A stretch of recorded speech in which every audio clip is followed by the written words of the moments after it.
So if you remember right, the last battles that we were talking about were the Peninsula Campaign, and the battles part of that were the 7 Days battles and the Battle of Seven Pines, right? And the Union general who was sort of running the show for Lincoln then was George McClellan. So he was facing up against Robert E. Lee, and Robert E. Lee won those battles and McClellan retreated. So he sort of loses the Peninsula Campaign and isn't able to make it to Richmond. After he lost the Peninsula Campaign and retreats, Lincoln is sort of looking at his layout of where all of his troops are, and he knows that he has this other general, John Pope, he's not as, George McClellan is still higher ranking than John Pope is, but they're both generals, so don't let that get you confused. So John Pope is also in Virginia, and George McClellan is basically told by Lincoln to attack Lee's army and trap Lee's army between Pope and him. And McClellan doesn't do anything. He just sits and he waits, sort of exactly what he did last time when Lincoln ordered him to attack during the Peninsula Campaign. And then Lincoln's like, you know what? I'm done with you. So I want you to, you're fired. And so your men need to go join John Pope. So he tells George McClellan to take his troops to Pope, and then Pope will be in charge of all of those troops, and McClellan can go home. Now, so these two massive armies are about to be combined, and Robert E. Lee knows that when these two armies, McClellan's unit and Pope's unit, are combined, he's going to be significantly outnumbered. So he has got to attack before they get to each other. So Pope was, let's say he was over here. This will be Pope. Ugh, that's a crazy looking P. So Pope was over here. Let's say we'll put Lee here in the middle, right? And then McClellan was over here. We'll just abbreviate him, MC. So Lincoln told McClellan that he needed to attack Lee, pushing Lee, sort of squeezing him in between these two troops. So attack him, and then Lee will be forced to go this way, and he'll be sort of trapped here in the middle, and Pope and McClellan can sort of go in on him. And now this isn't going to happen, right? He fires McClellan, like I said, and now Lee has got to do something before these two units are combined. So if McClellan's on his way McClellan is on his way to Pope, Lee has to attack one of these units before they get together. So on August 29th of 1862, Lee decides to pull Pope into battle. So Lee, before McClellan is even close to Pope, Lee goes ahead and he attacks Pope. And he's actually going to attack him in almost the exact same spot as the first battle of Manassas, first battle of Bull Run took place. So this is going to be the second battle of Bull Run, or the second battle of Manassas.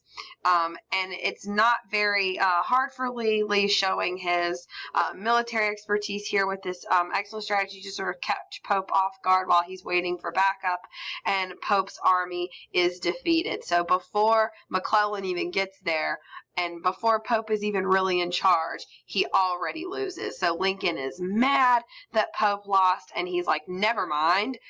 Forget all that. McClellan, you're back in charge. So he had fired McClellan, and now he's sort of instating him as the head of the Union military. So by this time, morale in the North is at an all-time low. The South is just absolutely crushing it right now during the war. They're winning. The South is winning. And Lincoln, is feeling misguided, and people aren't very sure of his leadership at this point. He keeps firing different generals, and then he fires one, and then hires him again, and it's just sort of like, what are we doing? What's going on right now? And the Confederacy knows that they need to capitalize on this. They need to sort of strike another significant blow to the North, and then maybe Lincoln will feel so bad that he feels like he needs to sign a peace treaty and just stop all of this nonsense. And maybe if they get close to, or if they land this sort of big next strike, they can get France and Great Britain's attention again, and maybe then they'll want to get involved. So still, once again, the South is holding out hopes that France and Great Britain will get involved on their behalf during the war. So a Union soldier was actually marching and found some orders that had been from Robert E. Lee. Robert E. Lee had made these orders and sort of marching orders about where the Confederate troops were heading.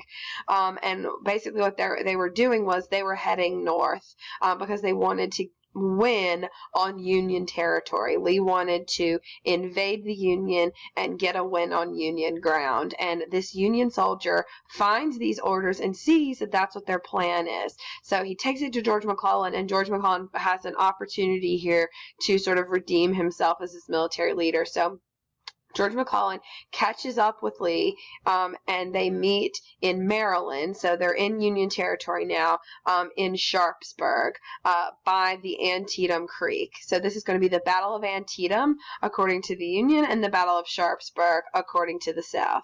So the Union goes in with 70,000 troops. McClellan definitely has the numbers advantage here, and the Confederates have 40,000 troops. So not necessarily a huge advantage, but a pretty big one. 30,000 troops is a lot of people.